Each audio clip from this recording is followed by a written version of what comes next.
Hello again, incredible tubers.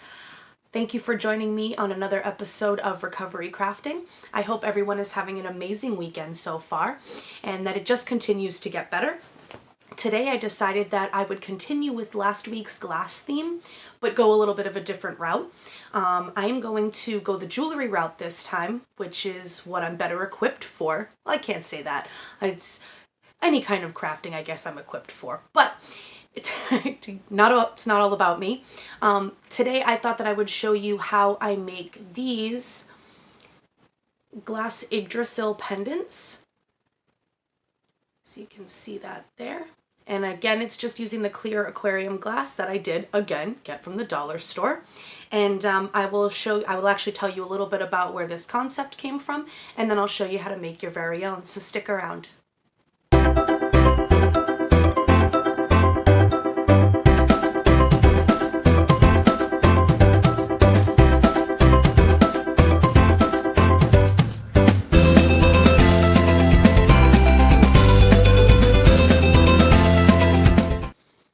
Okay, so first things first, I am not the person who came up with the idea about painting on the back of these glass aquarium beads. Actually, for any of you who have been on YouTube for any amount of time, and especially if you're a crafty person, if you have not run across Yvonne Williams here on YouTube, please go and check her out. She is hashtag life goals for me. And so please, if you're into cosplay, wire wrapping, leather crafting, polymer clay, resin, if you're into any of those, please go and check out her videos. And the reason why these came up is because she also does this other, she has this other series of videos where she paints dragon eyes. Now she actually goes online and buys like very pristine clear glass cabs that have no bubbles in them.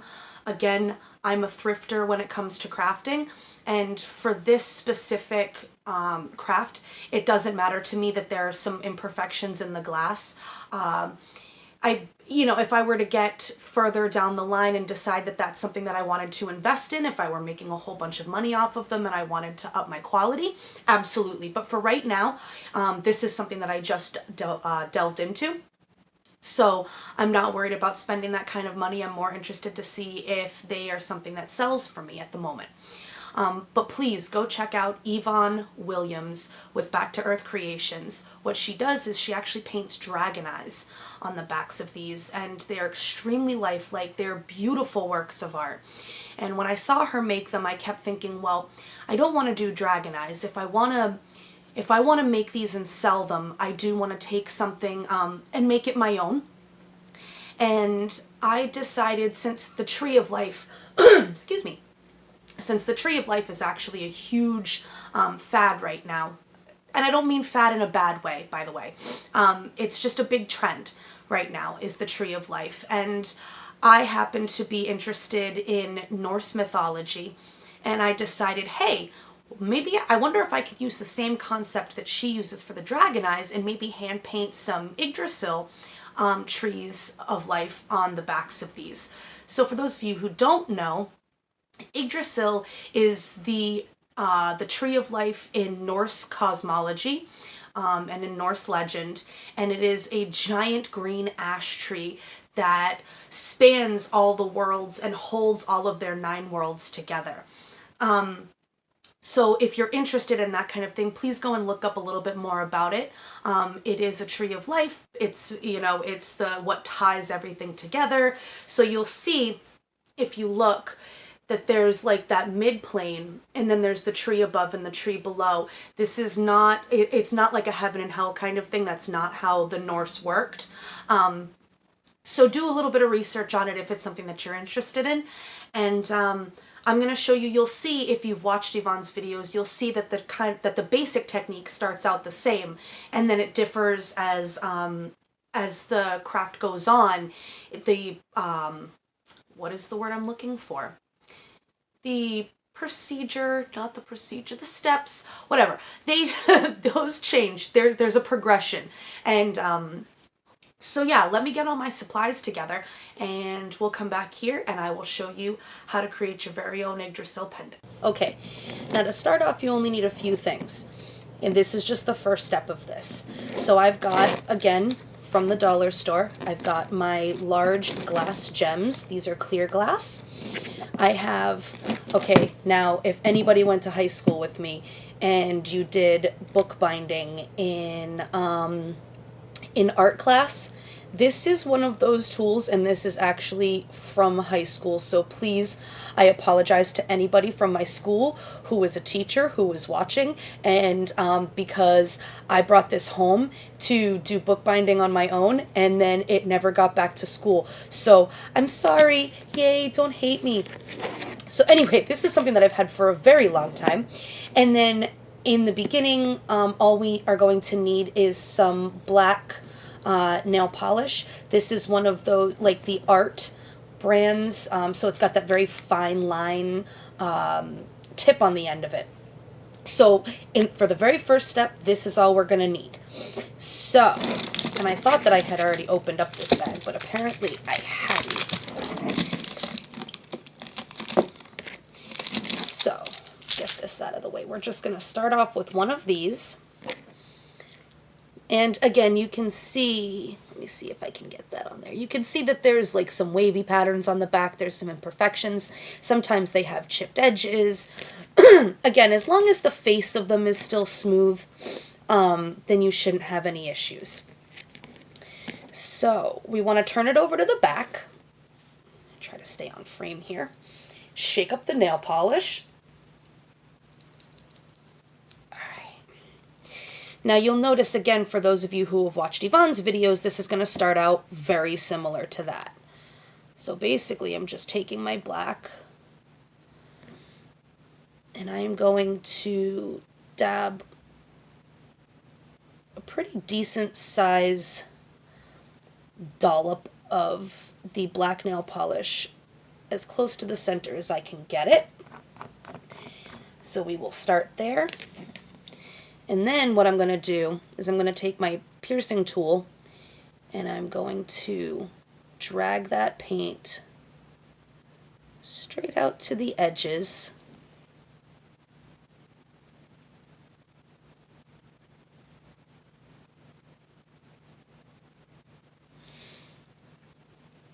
Just like that.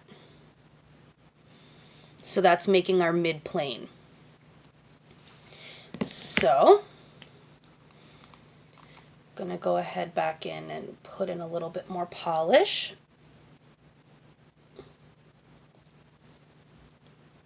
And that's not working. There we go.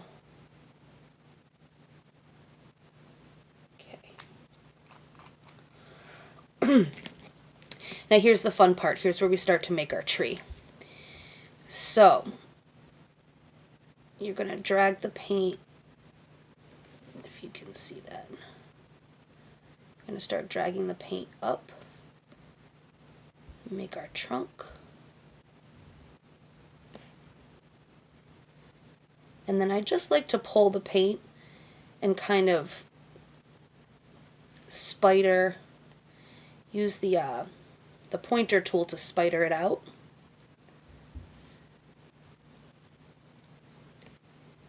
And then you can always go back in and add more paint if you need to. So as you can see right now, that's just what we're looking at.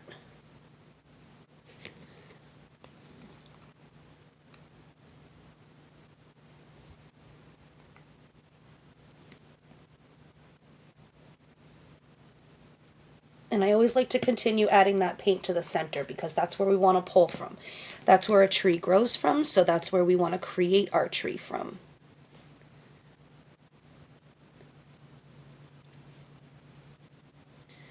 And sometimes you do have to dab it a little bit to actually get some paint that wants to stick to the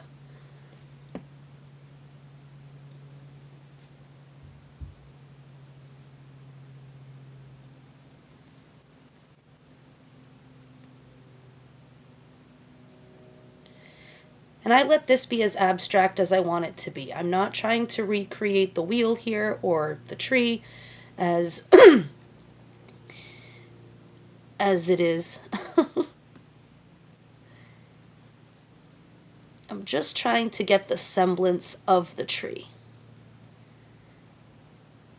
And we get to go back in and fill in all those little details later as we see fit. So I want a little bit more coming up this way.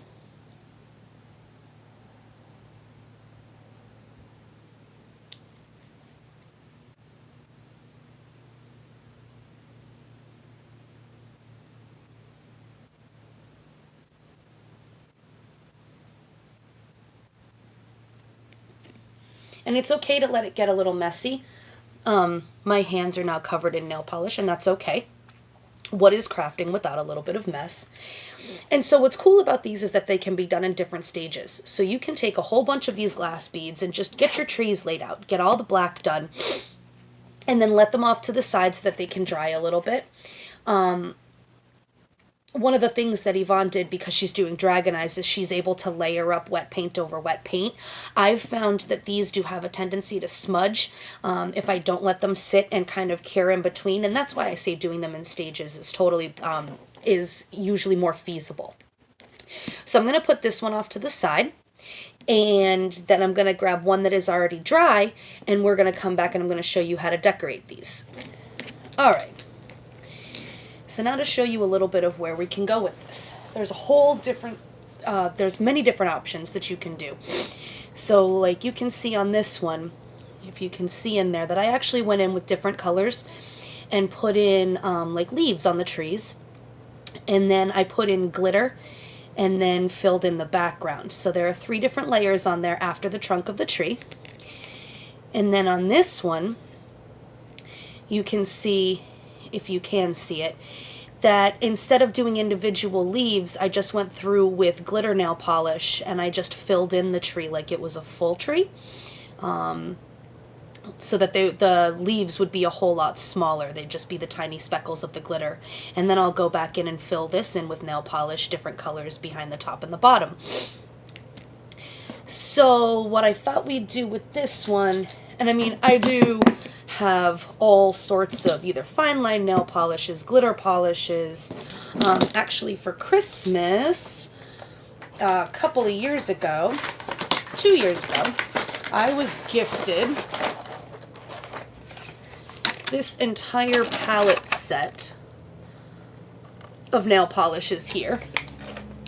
And as much as I should paint my nails, sorry, this one just broke. As much as I should paint my nails, I actually use my nail polish for crafting. Go figure. So, what I think I want to do, and this is where the fun part comes in. You get to be as creative as you want to be, or as literal as you want to be. So let's move these guys out of the way. And I am just going to start with, let's just go with some green. And the way that I do the individual leaves, I just go in and I literally just draw in a bunch of polka dots.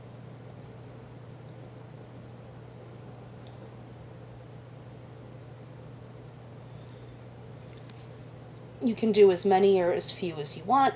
Heck, if you want to, you don't even have to put in leaves. If your tree doesn't have leaves, then it doesn't have to have leaves. That's how I feel about it. Give you a little Bob Ross there. This is your world, and you can make it however you want.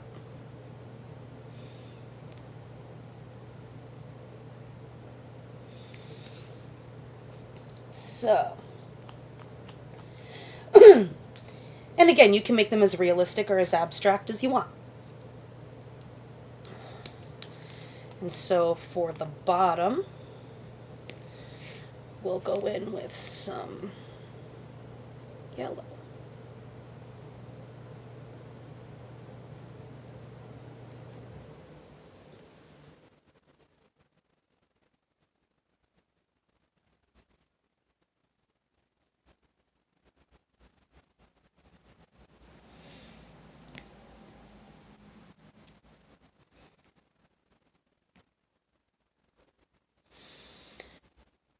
And you can go in with different textures too. You can have really bright ones, really dull ones as the paint runs out of the brush.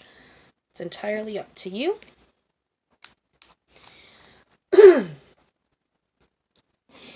So that's how we'll do that. And then what I'm going to show you on this one, this is the one with the just the glitter on the back. Then we'll just fill in the background. And if I can, we'll do these and these. So again, make sure you shake up your nail polish.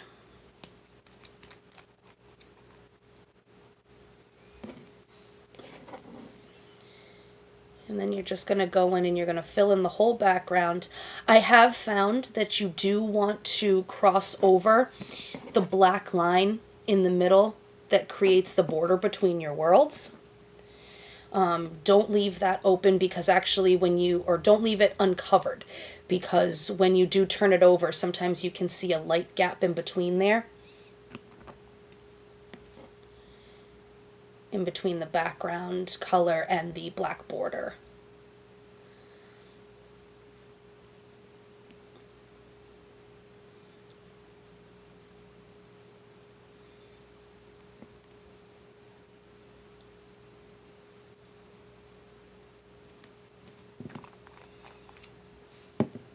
So again, that's just one coat, and you can see that it's still a little translucent. So I'm going to do both colors, let that dry a little bit, and then come back in and do a second coat.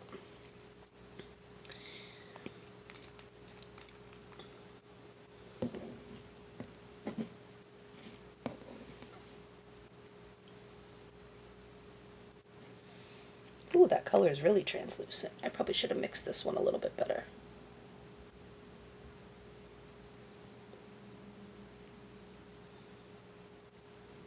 Yeah, let me try shaking that a little bit more.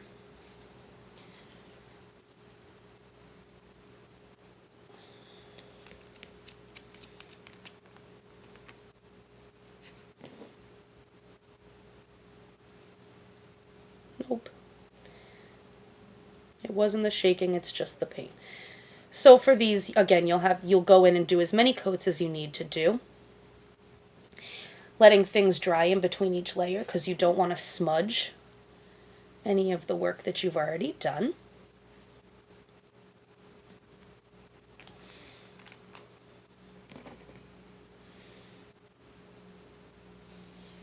And you can see what we've got going there. And you can see, I don't know if you can see it on there, but I can tell that there is a little bit of a light line in between the that black line that black middle line and where the background colors are. So I will make sure that when I do my other layers that I make sure to fill that in so that there's no spaces and that it's a fully covered back. So then what you do with that, once everything's done and you have all of your layers and everything's nice and opaque, I take some Mod Podge. And I usually will let this cure for about 2 days. There's so many layers on there that you really want to make sure that you let everything dry. So you'll take some Mod Podge, and I take a foam-ended paintbrush, and I go on the back, and I actually do 2 layers of Mod Podge, letting them dry in between each layer. Mod Podge, you can get it at any local craft store. I actually got mine from Home Depot. They do sell it there, so you can find it at hardware stores as well. So yeah, I got one of the big containers of it. It comes in small containers. It comes in, I think it's in a spray form now. But Mod Podge is just to seal it on the back. And I make sure to go around and make sure to hit the glass edges with the Mod Podge too. It will dry clear, as you can tell. Now these are just simple, these are simple pendant bales, and this one's in a gold tone. I also have them in silver. They come in all different metal tones. I get these from Michael's. I'm sure that you can find them online on different websites if you want to. You can buy them in, you buy them in packages, so they come in quantities. And then I take some E6000, which is an industrial adhesive, and I put some E6000 on this. And then I put it on the back of the pendant once the Mod Podge is completely cured. Put it on the back of the pendant and let it sit overnight to make sure that the E6000 dries completely. And that is how you make a simple Yggdrasil pendant. Again, have fun with it, experiment with it, and forgive yourself mistakes because they will happen. I have some, actually, let me go get those real quick. I have some that I want to show you where they did smudge a little bit, but I still put the bails on them, and I still put them out there because somebody may fall in love with your mistakes. So hold on, let me go grab those so I can show you. Okay, so I just decided to grab this one because I didn't think that the other one would really show up on camera. So let me try to get that close to you so you can see. Now if you look over here in the corner, if the camera will get it, you can see that the black smudged. I didn't let it dry long enough before I started going back in with the colors. And also down here, the same thing happened where everything got a little muddy. The black mixed in with the white started to smudge back in with the red. So you can see that, I mean, mistakes do happen, but that doesn't detract from the beauty of the overall piece. I mean, when somebody's wearing this around their neck from a distance, you get the point. And I think that those mistakes prove that it's handmade. You know, this isn't an application that was done by a machine. These aren't mass produced. This is a one of a kind, and those mistakes are what make it one of a kind. So let me clean up my mess a little bit, and I'm gonna, obviously, like I said, what's cool about these is now I've got a whole bunch of them in progress, and so once these dry up, I'll be able to do the next layers on them and make even more pendants. So hold on, and we'll come back and we'll do a quick wrap up and talk to you a little bit about next week. All right, so I really hoped that you enjoyed that little tutorial. Again, if you haven't, check out Yvonne Williams here on YouTube for where that inspiration for those pieces came from. A little bit about next week, if you want a little bit of a hint as to what I've got planned, all you need to do is look at the top of my head. Again, dollar store item. There's kind of a theme going here, and I think I might have to do a little video as to why it is that the dollar store is so important to me. But yes, bandanas. We're going to be doing a fun craft with bandanas that I haven't even tried out yet. It's just sitting in my noggin, wrapped up by the bandana. So we're going to get to have some fun together and see if this idea that I have works out. One thing I do want to say, because I haven't really tied this into any form of recovery yet today, I actually was having a very, very anxiety-filled morning. I was super anxious when I woke up. I mean, I felt fine in the beginning, and then as my day kind of started to get going, I don't know why, my anxiety really started ramping up, and I almost had a really hard time filming this video. So if you notice that I'm a little off, or that my mind kind of wandered, or if I wasn't saying anything for periods of time, that's why. And I really wanted to let everybody know that because I think it's important that we talk about these things. You know, there's nothing wrong with having an off day. I think sometimes, especially with my alcoholic past, I'm worried that people are going to see when I have an off day and be like, oh my God, is she drinking? Has she been drinking? You know, those are my things that go through my head. A lot of the people that are in my life now have never known me as the alcoholic that I was. They only know me as the woman in recovery, and that's the way that I like to keep it. So I have a lot of issues in my own head about people judging me, even though they've never seen that person and they wouldn't even know. Everybody's allowed an off day. Everybody is allowed to have an off day, and I think it's important that we are open to talking about those things if we're having an off day, and that we have somebody to reach out to. You know, I pushed myself through to make this video for that exact reason, because I decided what a great lesson, that now I'm feeling a whole lot calmer, that I've been able to hang out with you, and that I've told you about my day, and that I was feeling anxious, and just talking about it and letting everybody know that it's okay and that I know that I'm not alone in that is super important. I was still able to craft, and I pushed through, and I reached a goal, and that makes me feel better. I finished this video, and It's not my best video, and that's okay with me because I'm still out here sharing myself and sharing my experience with all of you. So if you have any questions or comments, if there was something that maybe I didn't clarify in the video or something that you would like to see in a different way, so maybe it was unclear in the way that I filmed it, please reach out to me, let me know, email me, subscribe, like, do all the fun things, and please have an amazing weekend and come and join me again next week where we play around with some fabric.